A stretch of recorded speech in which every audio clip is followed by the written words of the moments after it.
I think the death of Gorbachev, the last Soviet leader, the person who presided over the disintegration of the Soviet Union, this is very problematical for Russia today and for Russians.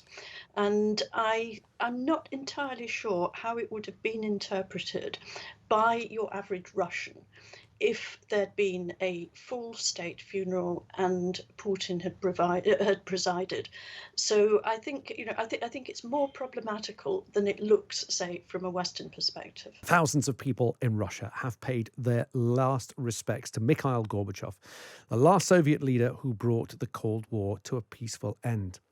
Many queued for hours to file past his coffin in a historic hall where previous Soviet leaders lay in state. But the man who oversaw the breakup of the USSR was not given a state funeral. President Vladimir Putin, who has called the end of the Union as the greatest geopolitical catastrophe of the century, did not attend. The Kremlin's official explanation: no space in his schedule. Mary Dejevsky, the Independent's foreign affairs columnist and former Moscow correspondent for The Times, joins me now. Mary, good afternoon. Good afternoon. It's important to say that President Putin did pay his respects when the body of Mikhail Gorbachev was laying in state in the hospital. So he did attend, but he's just not attending the funeral. Is this a surprise? It's not altogether a surprise. I mean, I have to say I slightly diverge even from somebody so distinguished as Professor Service, who was talking about it as a gigantic snub. I think the death of Gorbachev, the last Soviet leader, the person who presided over the disintegration of the Soviet Union, this is very problematical for Russia today and for Russians. And I'm not entirely sure how it would have been interpreted by your average Russian if there'd been a full state funeral and Putin had presided. So I think I think it's more problematical than it looks, say, from a Western perspective. How is Mikhail Gorbachev going to be remembered by the Russian people? Well, I've spent the best part of the last 30 years hoping against hope that average Russians, would come around to seeing Gorbachev more in the way that he's seen in much of the West, as a liberator in so many ways, somebody who people in Eastern Central Europe particularly owe, and they know that they owe their current prosperity and freedoms to the fact that that Gorbachev didn't do anything to stop the rollback of communism in their countries.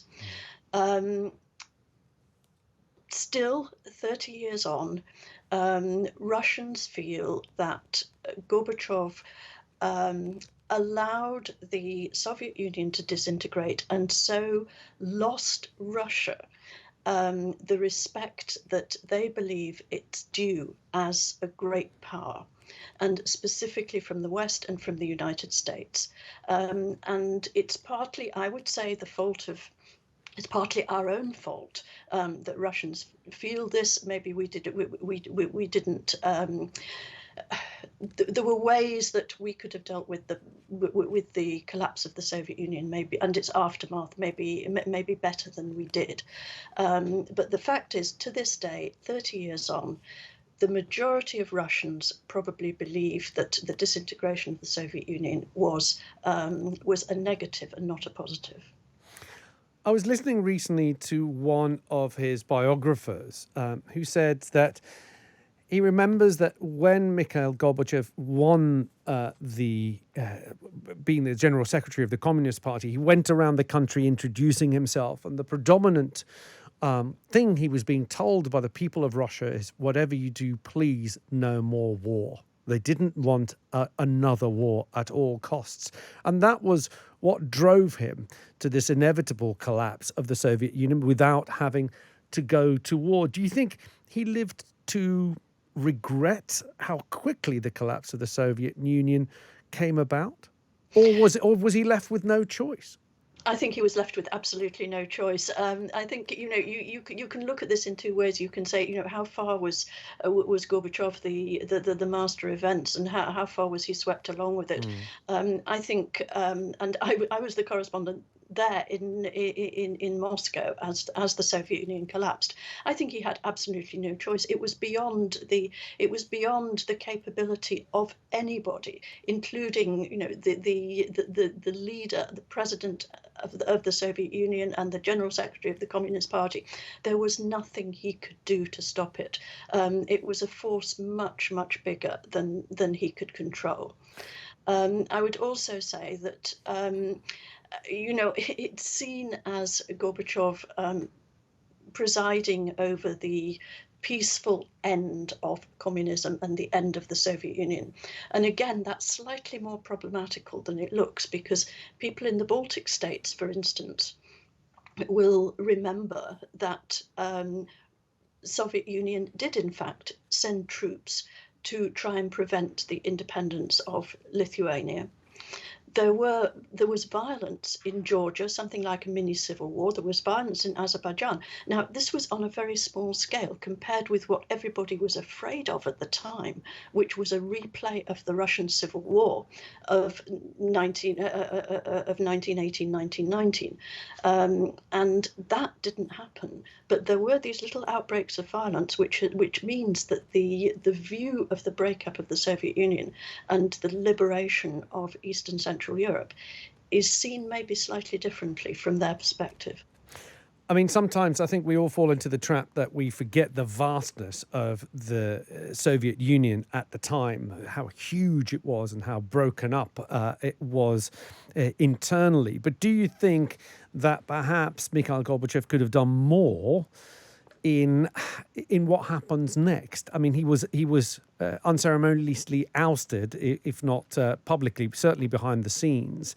And then when the new regime took over, then we really saw the breakup of the Soviet Union, where all its assets were stripped and sold off to oligarchs. Could he have done anything to have prevented that part of the breakup? I think that was very difficult, because if you saw his resignation speech, which was on Western Christmas Day in 1991, where he essentially declared the Soviet Union over, there was a degree of petulance about that. There was a degree of saying, well, I gave you opportunity. I was talking about trying to keep this place together as a Commonwealth of independent states, and there was a referendum, and we all agreed to this. And now look what's happened. So I think that it's not just that the country was in no mood to hear that. Neither was Gorbachev himself. And of course, the end of the Soviet Union also marked the victory, really, of Boris Yeltsin, arch enemy of Gorbachev. When the Soviet Union collapsed, he was the elected president of the Russian Federation. And there was absolutely no love lost between them. I think it would have been very difficult for there to really be any collaboration, or for Gorbachev, who was, after all, a creature of the Soviet system, to envisage the way privatization would happen and all the abuses of that system, and the way that Russia was really so much completely impoverished in those years immediately after the end of the Soviet Union. Now, I just quickly wanted to get your thoughts on what I distinctly remember at the time when it came out, Mary. 7 years after he left office in 91, came that Pizza Hut commercial where we played just earlier. What, for you, having covered the breakup of the Soviet Union, what went through your mind when you saw President, well, former, it wasn't president, of course, but the former general secretary of the Communist Party starring in a Pizza Hut commercial? I thought in some ways it was very sad, because it seemed to me that he was demeaning himself, that he was representing a commercial cause, and not a particularly well, a very commercial and you would have hoped for something that was more at a national level and had somehow a higher status than a pizza commercial. And I just felt that, well, I felt that it was sad. I felt that maybe he didn't have the people advising him who would have told him that this had a bearing on his reputation, and that maybe his reputation was too precious to be sold for those sort of concerns. I would add a slightly different one, which I think does reflect slightly better on Gorbachev. He and Bill Clinton, when he was American president, recorded jointly the soundtrack to Prokofiev's Peter and the Wolf. And that seemed to me to be, in some ways, very fitting and a very charming use of really both their reputations and enhanced them. Do you know, I'm gonna track that down. I didn't even know that had happened. Mary, thank you so much for your time and your insight. Really appreciate it. Thank you. Mary Dejevsky, the Independent Foreign Affairs columnist and former Moscow correspondent for The Times, speaking to me about Mikhail Gorbachev, who has been laid to rest in Moscow today.